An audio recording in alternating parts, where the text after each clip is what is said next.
안녕하세요. 장미꽃행기입니다. 책이 주문했는데 왔어요. 돈의 속성.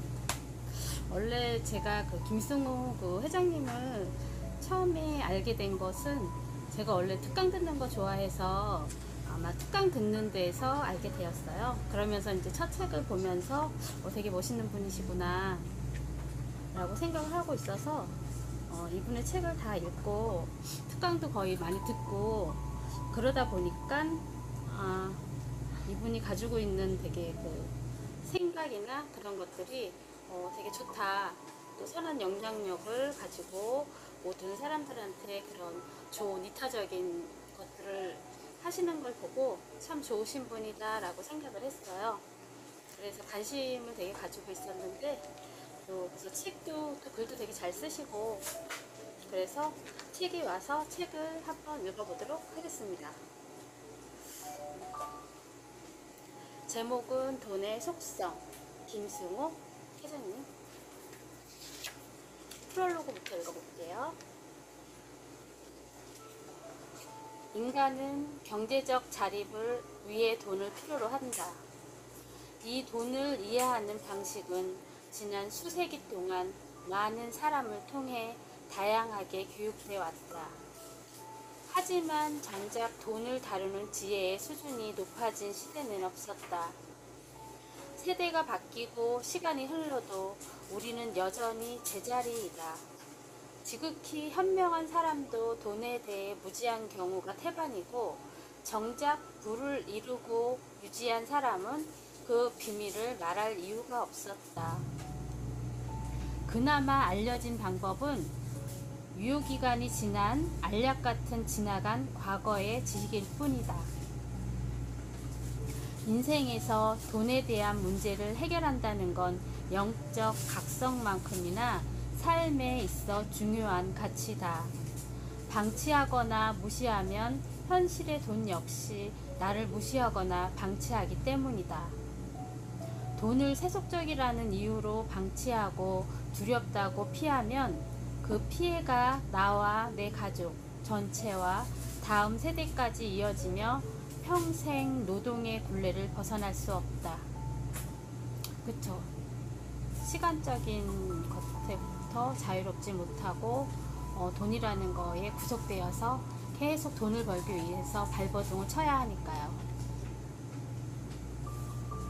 나는 가족을 위해서라면 하루도 쉬지 않고 일하던 노동자 아버지 밑에서 태어나 겨우 굶지 않을 정도의 어린 시절을 보냈다.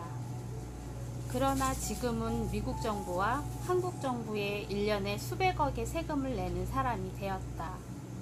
한적한 시골 동네에 떨어진 파키스탄 노동자 같은 신세에서 하버드에서 교육받는 변호사와 회계사를 기다리게 만들며 전 세계에 걸쳐 여러 사업을 총괄하는 사업가가 되었다. 6달러짜리 냉면을 파는 한인 식당의 육중한 나무 문이 겁이 나서 들어가려다 포기했던 사람이 매일 일반 직장인의 몇 년치 월급을 벌고 있다. 나는 가난의 가장 바닥부터 거의 최상급의 우치까지 올라왔으며 이 과정에서 돈의 여러 속성을 자세히 경험해 볼 기회를 얻었다.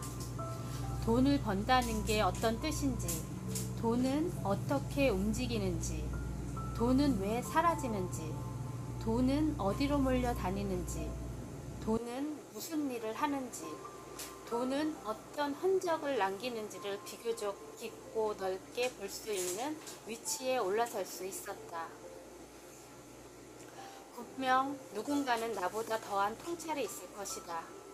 더 깊은 사고와 논리, 더 큰 사업에서 자수성가하여 돈의 속성을 낱낱이 이해하는 사람도 있을 것이다. 하지만 세상에 나온 책들은 실제로 돈을 벌어본 적이 없는 이론가가 쓴 것이 대부분이다. 결국 이런 책을 저술해 돈을 버는 사람이 더 많다. 정말 돈의 속성에 대해 잘 아는 자산가들은 그 비밀을 굳이 글로 남기고 싶지 않았을 것이다. 이런 비밀을 알고 있는 사람이 몇 안 된다는 걸 알기에 운명에 이끌려 나는 내게 그 일이 주어졌음을 받아들이기로 했다. 그럼에도 이 책을 쓰기까지 몇 년을 고민했다. 몇 권을 출간하긴 했지만 여전히 글쓰기는 내게 어려운 일이다. 그런데 예전에 영화관을 빌려 일반 대중에게 했던 돈의 속성이라는 주제의 강연이 방송으로 촬영돼 편집본으로 소개되고, 이 일을 계기로 여러 유튜버를 통해 재생산되는 과정에서 내 의도와 목적에서 조금씩 변형되는 일이 생겼다. 바로 잡으려고 했을 때는 이미 조회수가 1000만을 넘길 정도로 영상이 퍼진 후였다. 그러다 보니 지금이라도 더 늦기 전에 내가 전달하려던 내용을 명확하게 책으로 정리해야겠다는 생각에 이르렀다. 나는 이 책에서 돈의 철학적, 윤리적 가치관을 깊게 논하거나 설명하지 않을 것이다. 그만한 능력도 되지 않는다. 대신 돈에 대한 모든 생각이나 경험, 관점을 담으려고 한다. 돈을 벌고 또 돈이 내게 붙어 있게 하는 일을 그 누구보다 잘할 수 있다고 감히 생각하기 때문이다. 돈이야말로 나와 내가 사랑하는 사람들을 보호하거나 도울 수 있고 남에게 신세를 지지 않고 살 수 있게 해준다. 이는 돈의 지극히 평범한 가치다. 그러나 세상은 이런 평범한 가치를 유지하는데 결코 평범함을 요구하지 않는다. 그렇기 때문에 평범한 방식으로는 풍족한 돈을 가질 수 없다. 내가 그동안 어떤 방식으로 돈을 대해왔는지 자세히 설명함으로써 독자 역시 같은 기쁨을 누릴 수 있기를 바랄 뿐이다. 한 가지 주의를 드리면, 독자 여러분이 이 책의 가치를 받아들인다고 모두 부자가 되거나 경제적 자유인이 되지는 못할 수 있다. 그러나 나이가 어린 청년일수록 이 책의 가치를 공감하고 실행하면 반드시 부자가 될 것이다. 또한 누구라도 이 가치를 받아들이면 이전과 분명 차이나는 삶을 살 수 있으리라 하곤 한다. 종교 외의 세속적 영역에서 여러분의 삶에 행복한 영향을 준 사람으로 기억되길 바랄 뿐이다. 이 책은 평소 내가 강연이나 수업에서 이야기했던 돈의 5가지 속성과 부자로 살고 싶은 사람에게 필요한 4가지 능력에 대한 내용을 담고 있다. 돈의 5가지 속성으로 돈은 인격체다. 규칙적인 수입의 힘, 돈의 각기 다른 성품, 돈의 중력성, 남의 돈에 대한 태도를 말한다. 부자가 되기 위해 필요한 4가지 능력으로는 돈을 버는 능력, 모으는 능력, 유지하는 능력, 쓰는 능력을 다룬다. 그리고 이것을 각기 다른 능력으로 이해하고 각각 다르게 배워야 한다고 강조해 왔다. 전작인 생각의 비밀, 알면서도 알지 못하는 것들에 나온 문장이나 유사한 표현이 일부 나올 수 있다. 중복된 표현이 있어도 이해를 구한다. 더불어 경제 용어를 잘 모르는 분도 쉽게 이해할 수 있도록 되도록 풀어쓰려고 노력했다. 모쪼록 독자 개개인의 경제적 독립과 자립의 삶에 도움이 되길 바란다. 프롤로그 끝났고요. 목차에 대해서 한번 읽어볼게요. 돈은 인격체다. 나는 나보다 훌륭한 경영자에게 투자한다. 복리의 비밀. 일정하게 들어오는 돈의 힘. 돈은 중력의 힘을 가졌다. 리스크가 클 때가 리스크가 가장 작을 때다. 남의 돈을 대하는 태도가 내 돈을 대하는 태도다. 100억을 상속받았는데 절대 잃지 말라는 유언이 붙었다면, 빨리 부자가 되려면 빨리 부자가 되려 하면 안 된다. 경제 전문가는 경기를 정말 예측할 수 있나? 삼성전자 주식을 삼성증권에 가서 사는 사람. 다른 이를 부르는 호칭에 따라 내게 오는 운이 바뀐다. 반복되는 운은 실력이고 반복되는 실패는 습관이다. 뉴스를 통해 사실과 투자 정보를 구분하는 법. 돈마다 시간은 다르게 흐른다. 달걀을 한 바구니에 담지 않았는데 왜 모두 깨질까? 부자가 되는 3가지 방법.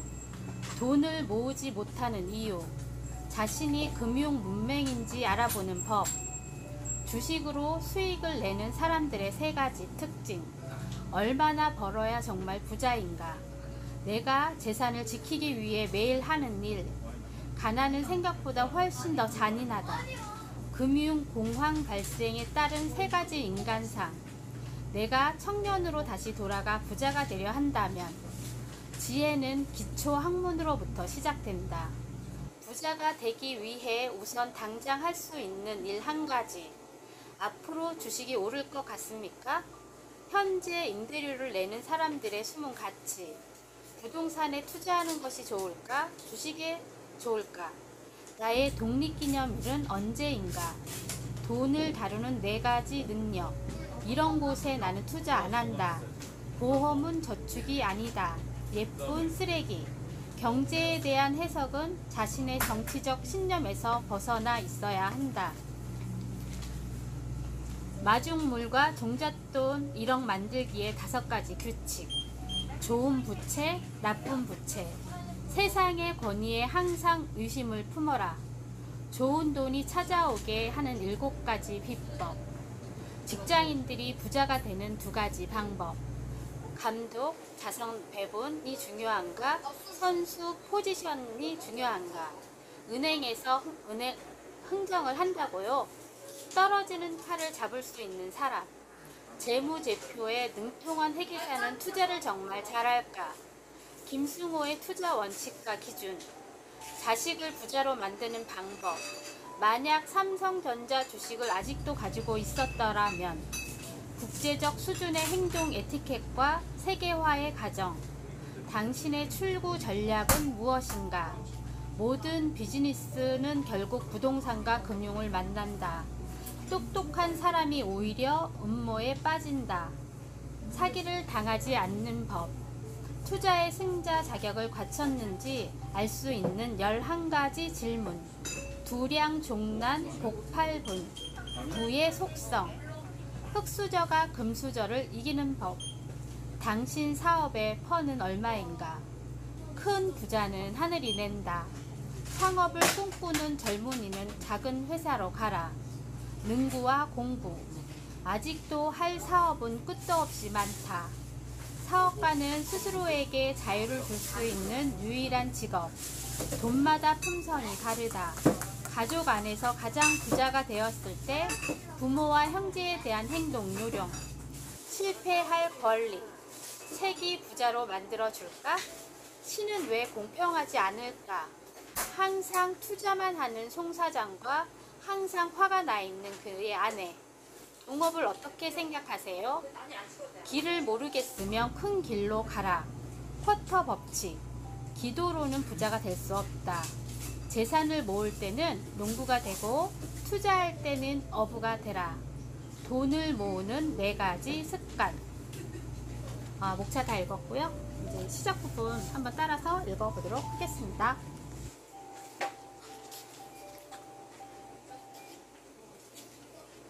돈은 인격체다. 돈은 인격체다. 돈이 사람처럼 사고와 감정과 의지를 지닌 인격체라고 하면 누군가는 받아들이기 힘들어한다. 인격체란 스스로 생각하고 자아를 가진 개별적 실체를 뜻하기 때문이다. 돈은 스스로 생각하지도 움직이지도 않으며 단지 숫자로 이루어졌을 뿐이니 왠지 억지처럼 느껴질 수 있다. 하지만 비즈니스에서는 회사도 인격을 부여받는다. 바로 법인이다. 여기에는 인이 붙는다. 법인은 사람과 동일하게 소송을 하고 소송을 당하기도 하며 하나의 주제처럼 개인과 싸우거나 협의하거나 협력할 수 있다. 돈은 법인보다 더 정교하고 구체적인 인격체다. 어떤 돈은 사람과 같이 어울리기 좋아하고 몰려다니며 어떤 돈은 숨어서 평생을 지내기도 한다. 사람들끼리 주로 가는 곳이 따로 있고 유행에 따라 모이고 흩어진다. 자기를 소중히 여기는 사람에게 붙어있기를 좋아하고 함부로 대하는 사람에겐 패가 망신의 보복을 퍼붓기도 한다. 작은 돈을 함부로 하는 사람에게선 큰 돈이 몰려서 떠나고, 자신에게 합당한 대우를 하는 사람 곁에서는 자식을 낳기도 한다. 이처럼 돈은 인격체가 가진 품성을 그대로 갖고 있기에 함부로 대하는 사람에겐 돈이 다가가지 않는다. 이런 돈의 특성 때문에 나는 돈을 인격체라 부른다. 이 글 안에서도 돈을 인격체로 대하는 듯한 문장이 계속 나올 것이니 독자 여러분은 이해해 주기 바란다. 내가 풍족한 부를 이루는데 성공한 것은 돈을 스스로 감정을 가진 인격체로 대하며 돈과 함께 사는 법을 배웠기 때문이다. 제가 여기서 할 말이 있는데, 제가 서울에서 그 편의점 장사를 하고 있을 때 그 빌딩 건물을 가지고 계신 그 사장님이 이렇게 오실 때가 있었어요. 그럴 때 제가 이렇게 또 호기심이 많아서 어떻게 하면 사장님처럼 그렇게 부자가 될 수 있을까요? 그렇게 질문을 한 적이 있었어요. 근데 그분이 저에게 돈은 돈이 나를 따라오게 만들면 된다라는 말씀만 하고 그 다음에 의미 설명을 해주지 않으셨어요. 그런데 그분의 행동을 가만히 제가 자세히 살펴봤을 때 그 지갑에 돈을 받아서 넣을 때 정말 돈을 인격체처럼 1,000원, 만원짜리를 굉장히 소중하게 지갑에다가 진짜 뭐 귀한 손님을 모시듯이 돈을 넣는 거예요. 그래서 돈을 굉장히 소중하게 하고 그분은 돈을 굉장히 이렇게 귀하게 다루더라는 거죠. 그런데 한편으로 또 편의점에는 손님들이 굉장히 많이 오잖아요. 근데 돈을 함부로 대하는 사람도 있더라는 거예요. 그분들 같은 경우에는 돈을 막 뿌기거나 아니면 돈이 막 정말로 이렇게 막 나오는 분들을 보면 대부분이 가난한 사람이더라는 것이죠. 그래서 돈을 인격체로 모시는 사람과 돈을 함부로 대하는 차이가 벌써 거기에서 부의 그 갈래가 생기는구나 라는 저는 알고 있었어요. 그래서 저도 그분한테 배워서 돈을 항상 되게 이렇게 빳빳하게 지갑에 넣을 때도 소중하게 작은 돈도 되게 귀하게 다루는 버릇을 그때부터 가지게 됐죠. 어차피 그 복리의 효과처럼 작은 돈도 모여서 그게 꾸준히 모이다 보면 큰 돈이 되는 것처럼 그래서 그분을 보면서 그렇게 돈을 인격체처럼 대해야지만 돈이 나에게 오는구나. 나중에 제가 그것을 터득을 했죠. 근데 이 김승호 회장님은 그 원리를 알고 계셨던 거예요. 이 책을 그래서 읽으니까 이해가 훨씬 더 빠르게 다가오는 것 같아요. 그래서 돈을 이렇게 막 뿌기거나 아무 곳에 넣거나 그러면 안 된다는 것이죠. 항상 지갑에 빳빳하게 그리고 소중하게, 그러면 그 돈이 자기를 귀하게 생각하기 때문에 나에게 발이 달려서 오게 된다는 것이죠. 그래서 돈을 귀하게 대해야 된다. 갑자기 왜 말이 길어졌네. 죄송해요. 오토바이 달고 막 빠르게 말을 하게 되는데요. 책을 보면 흥분이 돼요. 이거 빨리 읽고 싶잖아요. 할 거 많은데. 그래서 기분이 좋아서 말이 오토바이처럼 달달달달달 이렇게 되는 것 같아요. 다시 집중해서 읽어보겠습니다. 명상을 너무 많이 했나? 오늘 에너지가 넘치는데요. 돈을 너무 사랑해서 집 안에만 가둬놓으면 기회만 있으면 나가려고 할 것이고, 다른 돈에게 주인이 구두쇠니 오지 마라 할 것이다. 자신을 존중해주지 않는 사람을 부자가 되게 하는데 협조도 하지 않는다.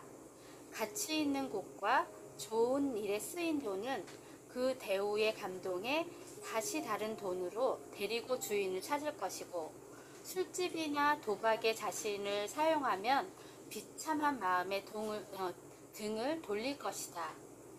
돈은 감정을 가진 실체라서 사랑하되 지나치게 안 되고 품을 때 품더라도 가야 할 땐 보내줘야 하며 절대로 무시하거나 함부로 대해서는 안 된다. 오히려 존중하고 감사해야 한다. 이런 마음을 가진 사람에게 돈은 항상 기회를 주고 다가오고 보호하려 한다. 네, 맞아요. 저도 이게 돈이 제가 생각하지 않았을 때 돈이 막 이렇게 들어올 때 정말 감사의 기도를 드리면서 자거나 굉장히 돈에 대해서 지금도 먹먹하게 되게 고맙다라는 마음이 가슴 저리게 들고, 예전에는 절박함을 가지고 돈을 벌려고 했다면 지금은 감사하게 돈을 벌려고 생각이 바뀌었거든요. 이 돈은 내가 벌지만 잠시 나한테 머물러 있는 것이고, 이 돈이 귀하게 정말 쓰여지는 여러 가지 일들에 포함된 것이다. 다 내 것이 아니다라고 생각하는 일들이 많이 생각이 들기도 해요. 그래서 돈을 더 열심히 최선을 다해서 모아서 그것을 더 큰 일에 도움이 될 수 있을 때 내가 써야 되겠다라는 생각을 항상 가지고 있어요. 그래서 더 열심히 살아가는 이유가 있기도 하고요. 돈은 당신을 언제든 지켜보고 있다. 다행히 돈은 뒤끝이 없어서 과거 행동에 상관없이 오늘부터 자신을 존중해주면 모든 것을 잊고 당신을 존중해줄 것이다. 돈을 인격체로 받아들이고 깊은 우정을 나눈 친구처럼 대하면 된다. 그렇게 마음 먹은 순간 돈에 대한 태도는 완전히 바뀌기 시작한다. 작은 돈을 절대로 함부로 하지 않게 되고 큰 돈은 마땅히 보내야 할 곳에 보내주게 된다. 사치하거나 허세를 부리기 위해 친구를 이용하지 않고 좋은 곳에 친구를 데려다 주려 할 것이기 때문이다. 품 안의 돈은 기품 있는 곳에 사용하며 사랑하는 사람과 보호해야 할 가치가 있는 곳에 사용할 것이다. 이를 지켜보고 있는 돈도 더 많은 친구들을 옆에 불러들일 것이다. 내가 돈의 노예가 되는 일도 없고 돈도 나의 소유물이 아니므로 서로 상하 관계가 아닌 깊은 존중을 갖춘 형태로 함께 하게 된다. 이것이 진정한 부의 모습이다. 납치나 폭력 혹은 불법을 통해 권력자나 졸부품으로 들어가는 돈은 언제든 탈옥할 날만을 기다리거나 그 주인을 해치고 빠져나오기 마련이니 위험한 돈과 친해질 생각도 지워야 한다. 돈이 인격체라는 것을 알아차리고 받아들이는 순간부터 당신의 평생 부자 인생길이 열리는 것이다. 나는 나보다 더 훌륭한 경영자에게 투자한다. 30대 중반 주식에 투자했다가 큰 실패를 겪었다.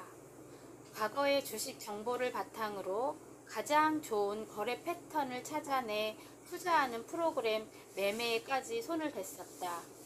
당신은 이 방법이 가장 빨리 가난을 해결해 줄 거라 믿었다. 나 스스로 일반인보다 똑똑하고 대담하다고 생각했다. 돌이켜보면 그건 투자가 아닌 투기였다. 얼마나 어리석은 행동이었는지 부끄럽기 그지없다. 당시 투자자로서 내 수준은 유치원도 못 들어간 유아 수준이었다. 하지만 스스로 대학원생 정도라 생각했으니 잘된 턱이 없었다. 과거 데이터를 놓고 미래 예측을 내놓는 책과 강연이 많다. 그럴 때면 과거의 내가 생각이 나서 안타까운 마음뿐이다. 그들의 현재 재산과 미래 재산 상태를 짐작하면 정말 그렇다. 나는 전 재산을 날렸고 다시는 그곳에 얼씬거리지 않았다. 다시 주식을 시작한 건 5년 전쯤이다. 지난 5년간 꽤 많은 주식을 매입했으나 거의 팔아본 적이 없다. 혹 누군가 주식 투자를 하는지 물으면 하지 않는다고 말한다. 주식을 사고 파는 일로 돈을 버는 일반적인 주식 투자는 하지 않기 때문이다. 자산이 생기면 내가 하는 일은 두 가지다. 내 회사를 더 키우는 데 사용하거나 또 다른 자산을 만들 만한 곳에 보낸다. 최근 몇 년 동안 내 회사에 더 이상 자본이 들어갈 일이 사라지면서 내 잉여 자본을 투자처를 찾아야 하는 상황이 되었다. 나는 사업가이자 경영자로 한평생을 살아왔다. 그럼에도 나보다 월등하게 뛰어난 경영자나 사업체가 많아 어느 땐 내가 어린아이처럼 느껴질 정도다. 내가 엄두도 못 낼 시장에서 더 좋은 사업을 하는 회사나 경영자가 너무나 많다. 다행히 이런 회사는 상당수 상장돼 있다. 상장돼 있다는 건 누구나 원하는 만큼 그 회사를 살 수 있다는 뜻이다. 100달러만 사도 되고 1000달러를 사도 되며 수백만 달러로 하루에 살 수 있다. 세상에서 가장 큰 회사라도 마찬가지다. 우리 거래처 중에도 해마다 성장하며 경영까지 잘하는 회사가 많다. 혹은 내가 소비자나 고객으로 만나는 회사 중에서도 훌륭한 경영자를 많이 보았다. 그런 회사들은 대부분 내 회사보다 크고 더 성장했으며 더 유능한 경영자들이 있다. 나보다 더 훌륭한 경영자가 나보다 더 좋은 회사를 운영하는데 내가 투자를 망설일 이유가 없다.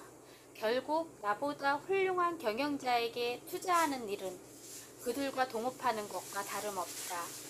거기다 그들이 원하지 않아도 언제든 동업이 가능하다. 이제 필요한 건 그 회사의 배당 정책과 배당 비율, 그리고 적정 가격대를 찾는 일뿐이다. 적정 가격이란 정해진 예산으로 주당 얼마에 살 수 있느냐보다 몇 주를 살 수 있느냐에 달렸다. 주식 숫자에 따라 배당 비율이 달라지기 때문이다. 사업의 세계와 투자의 세계에서는 나보다 나은 사업가 경영자에게 투자하는 것이 불법도 아니고 비도덕적인 일도 부끄러운 일도 아니다. 지극히 합법적이고 합리적이며 자랑스러운 일이다. 나는 되도록 내가 지분을 가진 회사의 물품이나 서비스를 이용한다. 이제 내 회사이기 때문이다. 마이크로소프트 컴퓨터로 아마존에서 나이키 신발을 사고 체이스뱅크에서 받은 비자 카드로 결제하고 애플 전화기로 우버를 불러 공항에 가서 델타 항공을 타고 집으로 가다 중간에 코스트코에 들러 코카콜라 한 박스를 사와 삼성 냉장고에 넣어놓고 나면 자급자족하는 느낌이다. 단순히 소비자나 경쟁자 혹은 방관자가 아닌 주인이 되는 방법이다. 배당일이나 기다리며 주가가 떨어지면 나의 좋은 회사를 더 싸게 살 수 있다는 간사한 마음조차 든다. 나보다 더 훌륭한 경영자의 옷깃을 붙들고 걸어가는 기분은 아버지 같은 좋은 형을 가진 느낌이다. 여러분도 좋은 큰 형님을 찾기 바란다. 여기까지 읽을게요. 예. 역시 책을 너무 빨리 읽었죠. 막 읽고 싶어가지고. 근데 또 천천히 읽으면서 또 생각을 하면서 돈의 속성이 어떻게 이루어지고 어떻게 이거를 관리를 하고 어떻게 지속성을 있게 이거를 불려갈 것인지 지킬 것인지 공부를 하면서 멋진 삶을 꿈꾸시기를 바랍니다. 안녕, 또 만나요.